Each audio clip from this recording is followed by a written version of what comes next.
Well, good morning and welcome to Zen Live. Here we are, a nice Saturday morning and towards the end of July, another hot day in Blackstone. Last night we watched a Friday night movie. We watched Alfred Hitchcock's Rear Window. And this is the second one I've seen recently, kind of like revisiting Alfred Hitchcock. And Vertigo was one we watched before. And now Rear Window, and it's been perking in me. I mean, last night I was up late last night. We had a friend over, and we got to talking, and so I didn't go to bed till 12 o'clock, and that's big for me. I usually go to bed at 10, and so I was late meditating this morning. Everything was moved up. But Rear Window was just perking and perking and perking, you know, like Mr. Coffee in the morning. Hear that movie just perking, drip, perking, drip, you know. And what's the Zen of it, you know? See, I have when I say Zen, I mean, what's the satori? What's the insight? What's the snap? What's the what's the Zen of it, you know? That's what I mean by Zen, the insight, the big picture, the aha, I see, the dots, I connect the dots. And that was what the movie was about. Rear Window was about connecting dots. And here's the genius of Trump. In case you remember, Alfred Hitchcock's voyeuristic masterpiece with Grace Kelly, and boy, she was good at this, because let's just set the overall frame. If you forgotten the picture, but you have a photographer who broke his leg, so he's got his leg in this massive cast for 6 months, has 1 week to go, and he's sitting in I guess a New York apartment. And it overlooks a courthouse, a courtyard, where you have these 3 or 4 floors of windows. And he sits up there and observes the life of other people. He's an observer. He doesn't get involved. He observes, you know. And he feels a little guilty for observing, prying into their life, you know. And he sits there and watches. And his girlfriend, Grace Kelly, forgot her name, Lisa, who loves him dearly, but she is a kind of a debutante. I mean, she's rich and she just goes to fashion shows, and he's a photographer and he wants to go out and get in the mud of life and take pictures, you know. And he says, you can't do that.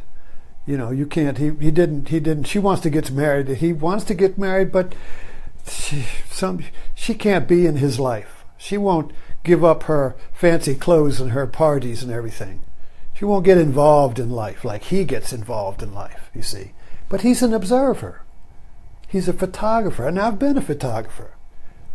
And a photographer doesn't get involved in the subject. See, the photographer observes the subject, but he doesn't interfere like a newspaper photographer. You don't set the stage. You take pictures of reality as it is, but you're not in the picture. You don't influence the picture. At least that's the game. You don't pose people in a news photograph. If you get caught doing that, you're created a sin.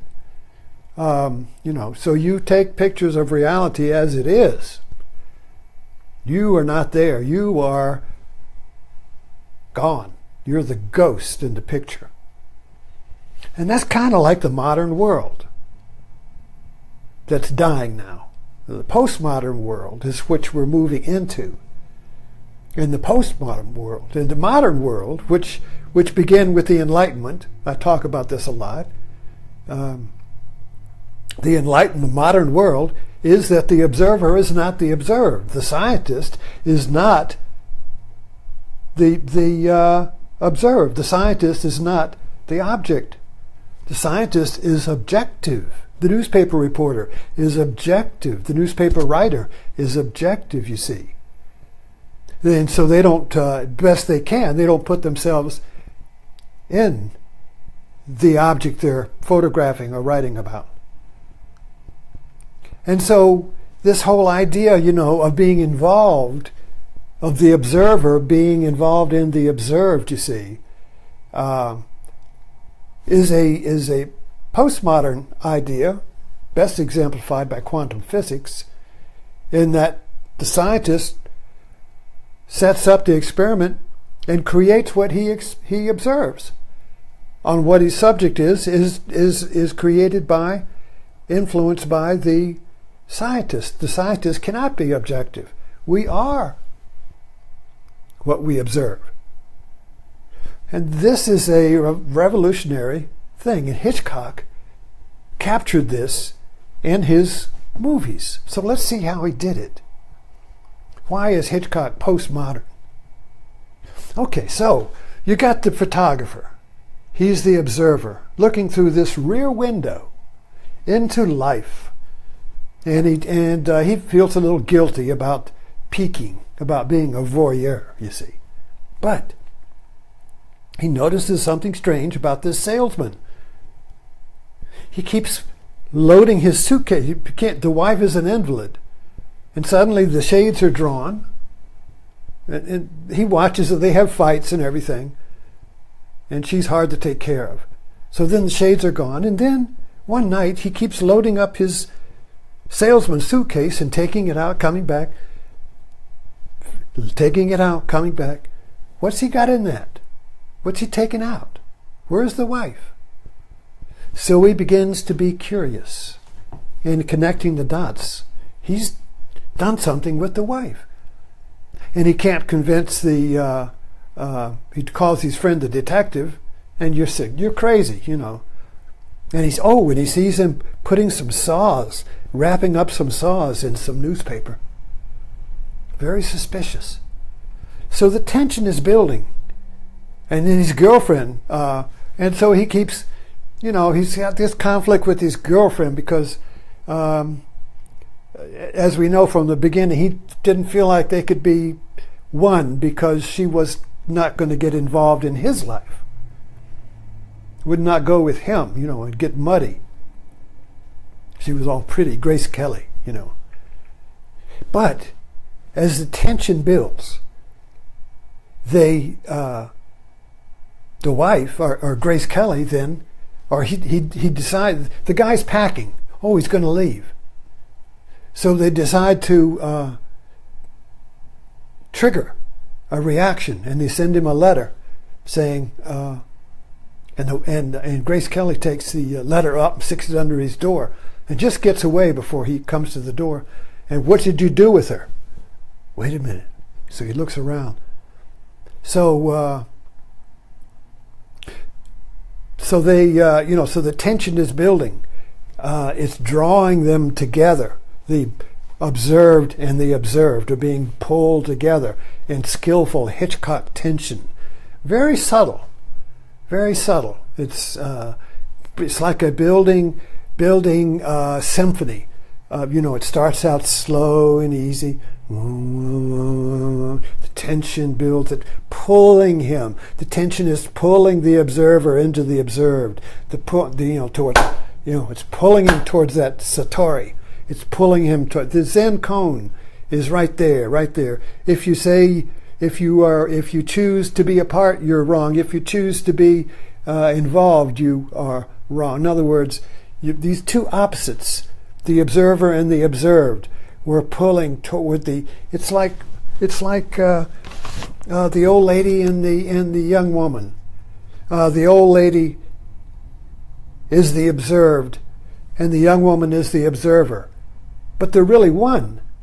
But if you look at it, you see, well, there's the old lady, she's separate, that's one. The young woman, she's separate, that's one. And there's distance between the two. But they're really one. So the tension pulls them together, you see. So you can't look at one very long without the other one coming in. And I hope you have seen this long enough so you don't figure out, what do you mean he's the old woman? What's I don't see young woman. So the young woman and the old woman would be the tension between the observer and the observed. How long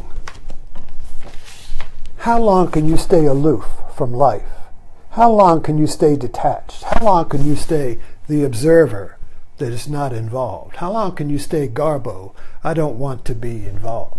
I want to be alone, you see. How long can you be alone? How long can you stand the tension? Because the tension is the tension of life itself that wants to be one. Life wants to be one because life is one. The observer and the observed is a artificial construct of the modern consciousness.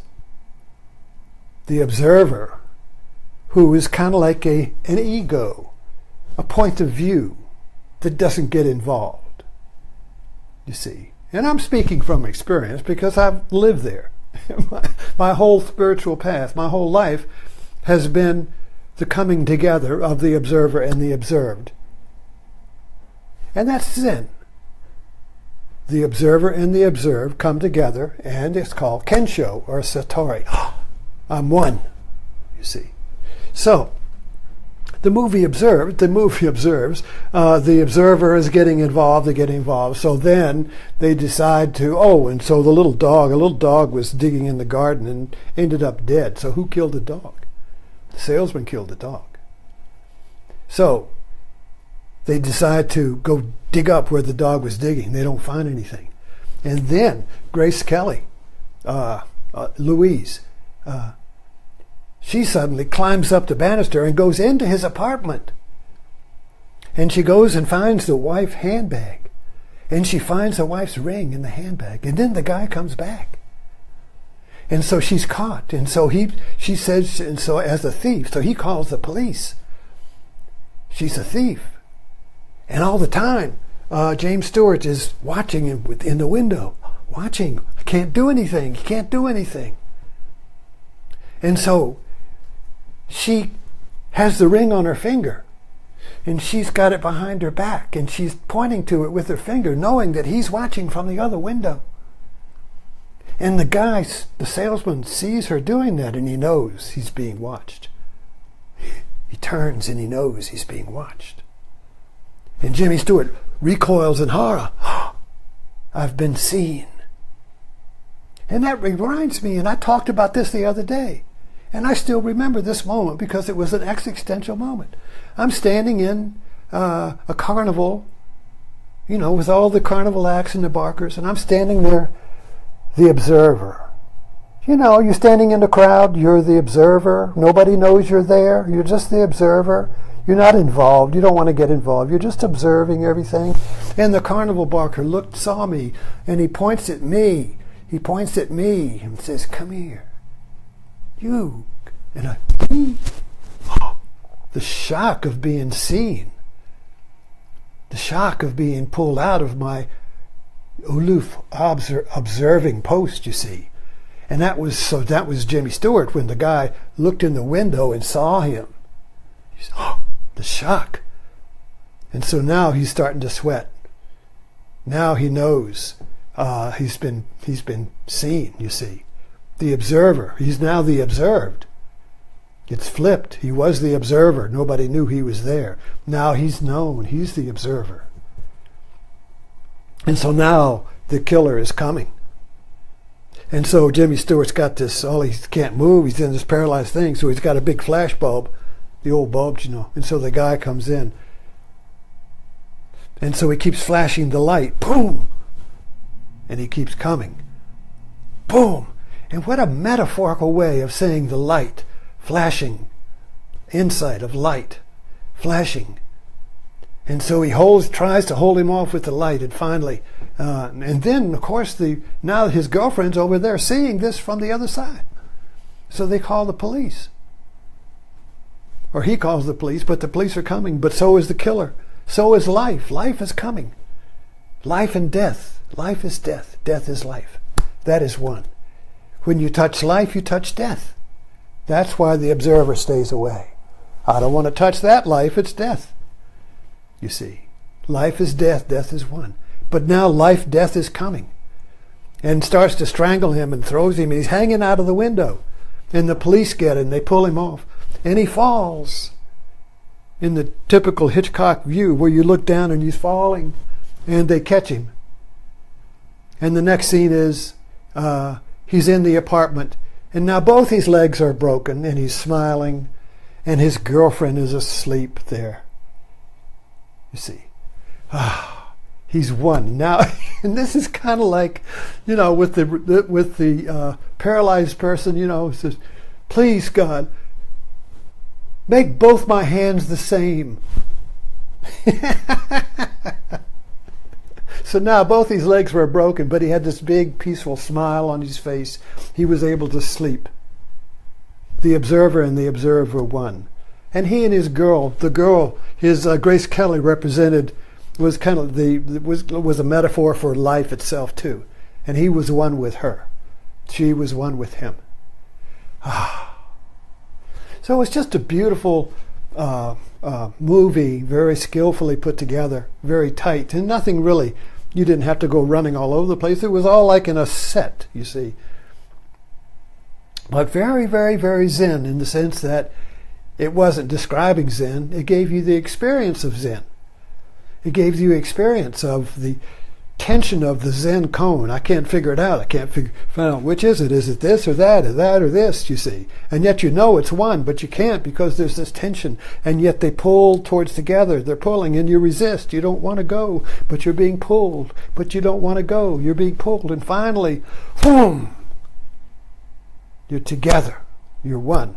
Life and death are one. Let's see.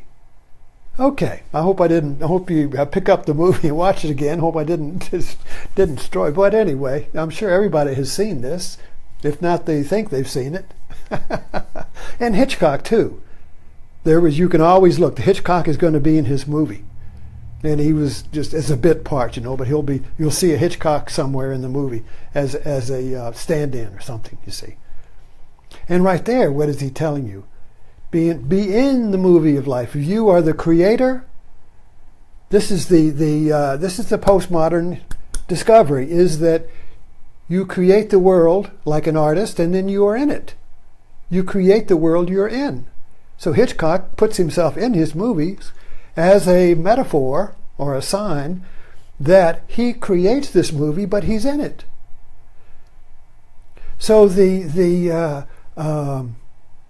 and this is why movie is a metaphor. It's metaphor because it's about something external to you. It's about the observer, the observed, but it's also simultaneously about you. You see, you are the world is you.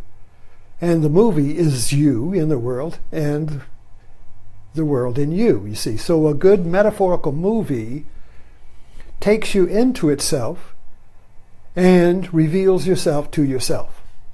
And so you come out satisfied. And basically it's just like, or you can just look at it as a roller coaster ride. So Hitchcock movies are roller coaster rides. You go on a roller coaster ride to get terrified. But the terror is good because you know it's not real. You know it's a movie. You know it's a roller coaster ride. And yet it feels like you're going to die. So you get to be terrified, but you know it's okay because it's play. So you get terrified in a Hitchcock movie, but it's okay because it's play, you see. But the message of life is, the message of Zen is, it's okay to jump into life. It's okay to jump into life, which is death, life, death, death, life. It's okay to jump in because it's play. It's okay to jump in because life is play. It's okay. So anyway, thank you for jumping in. I just woke up late, and this suddenly just popped in like bam. Oh, I got to share this. This is so exciting. The Satori of Rear Window. So thanks for dropping in.